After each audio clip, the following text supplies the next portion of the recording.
اعوذ باللہ من الشیطان الرجیم، بسم اللہ الرحمن الرحیم۔ سورہ انبیاء۔ عظیم اور دائمی رحمتوں والے خدا کے نام سے لوگوں کے لیے حساب کا وقت آ پہنچا ہے اور وہ ابھی غفلت ہی میں پڑے ہوئے ہیں اور کنارہ کشی کیے جا رہے ہیں۔ ان کے پاس ان کے پروردگار کی طرف سے کوئی نئی یاد دہانی نہیں آتی ہے مگر یہ کہ کان لگا کر سن لیتے ہیں اور پھر کھیل تماشے میں لگ جاتے ہیں۔ ان کے دل بالکل غافل ہو گئے ہیں اور یہ ظالم اس طرح آپس میں راز و نیاز کی باتیں کیا کرتے ہیں کہ یہ بھی تو تمہارے ہی طرح کے ایک انسان ہیں، کیا تم دیدہ و دانستہ ان کے جادو کے چکر میں آ رہے ہو؟ تو پیغمبر نے جواب دیا کہ میرا پروردگار آسمان و زمین کی تمام باتوں کو جانتا ہے، وہ خوب سننے والا اور جاننے والا ہے۔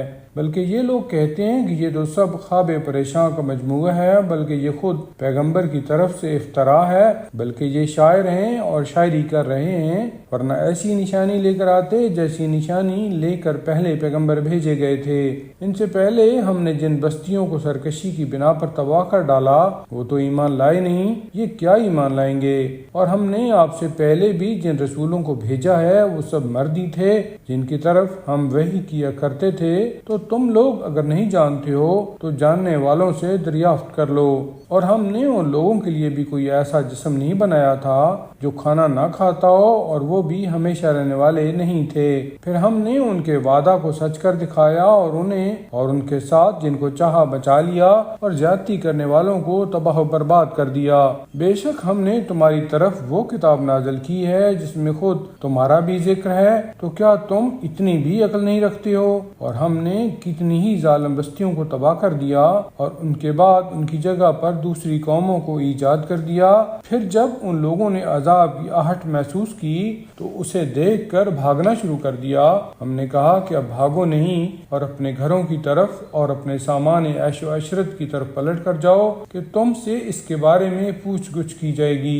ان لوگوں نے کہا کہ ہائے افسوس، ہم واقعاً ظالم تھے، اور یہ کہہ کر فریاد کرتے رہے یہاں تک کہ ہم نے انہیں کٹی ہوئی کھیتی کی طرح بنا کر ان کے سارے جوش کو ٹھنڈا کر دیا، اور ہم نے آسمان و زمین اور ان کے درمیان کی تمام چیزوں کو کھیل تماشے کے لیے نہیں بنایا ہے۔ ہم کھیل ہی بنانا چاہتے تو اپنی طرف ہی سے بنا لیتے اگر ہمیں ایسا کرنا ہوتا، بلکہ ہم تو حق کو باطل کے سر پر دے مارتے ہیں اور اس کے دماغ کو کچل دیتے ہیں اور وہ تباہ و برباد ہو جاتا ہے۔ اور تمہارے لیے ویل ہے کہ تم ایسی بے ربط باتیں بیان کر رہے ہو۔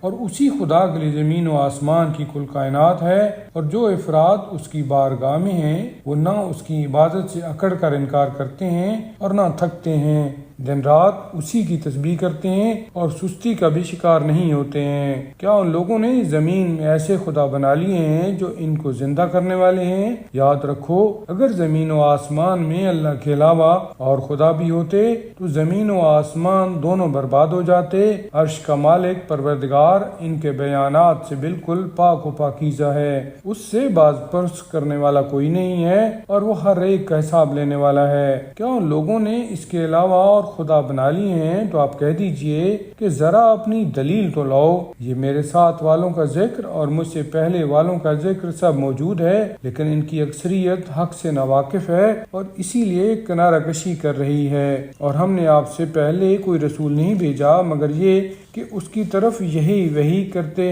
رہے کہ میرے علاوہ کوئی خدا نہیں ہے، لہذا سب لوگ میری ہی عبادت کرو۔ اور لوگوں نے یہ کہنا شروع کر دیا کہ اللہ نے کسی کو بیٹا بنا لیا ہے، حالانکہ وہ اس امر سے پاک و پاکیزہ ہے، بلکہ وہ سب اس کے محترم بندے ہیں۔ جو کسی بات پر اس پر سبقت نہیں کرتے ہیں وہ اس کے احکام پر برابر عمل کرتے رہتے ہیں۔ وہ ان کے سامنے اور ان کے پس پشت کی تمام باتوں کو جانتا ہے، اور فرشتے کسی کی سفارش بھی نہیں کر سکتے مگر یہ کہ خدا اس کو پسند کرے، اور وہ اس کے خوف سے برابر لرزتے رہتے ہیں۔